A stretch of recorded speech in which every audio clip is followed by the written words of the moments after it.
you yourself, Nikki, set up your own business and you've been very successful with it. So are there 3 things that you wish somebody had told you before you did that? Definitely, Kirsty. Some of the things I wouldn't say that they didn't tell me, I probably just didn't realize how important they were. And they are actually 3 adages or adjectives, however you want to say it. So I'm going to go through them, and these are really, they might sound a bit trite, but they really are key to making sure that you do end up successful. And I wouldn't say that I'm successful yet. I'm nowhere near where I want to get to be, but I'm definitely on the journey there. First thing, cash is king.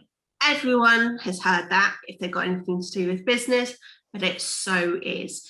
But it's strange things about cash is king that you might not realize.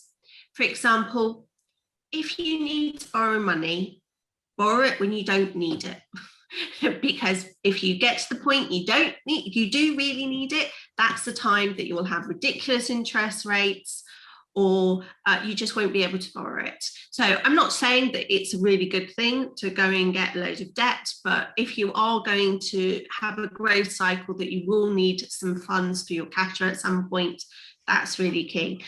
Also, the thing with the cash flow is think about your client process. So wherever you can, get deposits up front, money in advance, or payment plans for costs.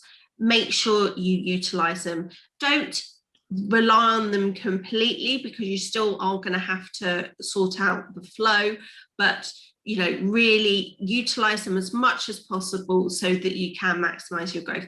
You've got to be very careful not to overtrade when you're in a growth spurt. So you do need to think very carefully, because if one thing goes wrong, you don't want to just fall apart because of that. So that's it, cash is king. Secondly, if you're hiring people, this might again sound a bit odd or silly, but fire quickly, hire slowly. Definitely really important. I'll go through the negative bit first, fire quickly. Obviously, you have to do things correctly, but if you've got a person that's just clearly not right for the business, you're doing them no favors by stringing it out. It's causing them stress, it's causing your team stress, it's causing you probably a lot of sleepless nights. So either decide to, you might find that actually you've got a big enough organization that actually you might find there's a different role that's more appropriate, which obviously is the kind of nicer way to do it.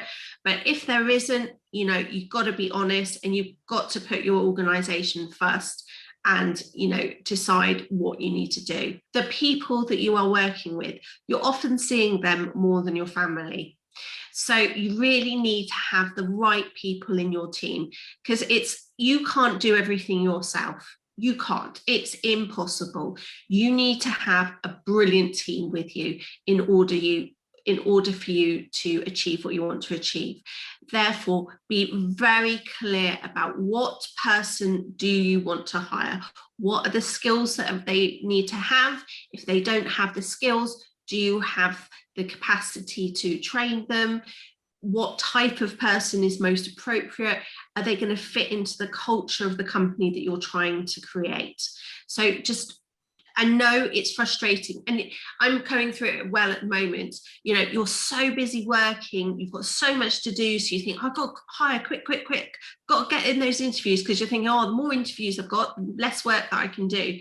But believe me, if you get that wrong, it's going to be a lot more painful a few months down the road. So make sure that's the right person that you're hiring. Thirdly, another popular saying, if you fail to plan, you plan to fail. Definitely, I see this all the time. The businesses that I see that are most successful have clear visions, clear plans. They know where they want to be. They visualize it. They write it down. They communicate it with their whole team. So everyone knows what is trying to be achieved, so that they have the likelihood of being able to get there. You don't, unless you're very freak occurrence. You don't become successful by accident. It's a lot of hard work. But if you've all got the same message, you've got the same aim, you've got a much higher likelihood of getting there.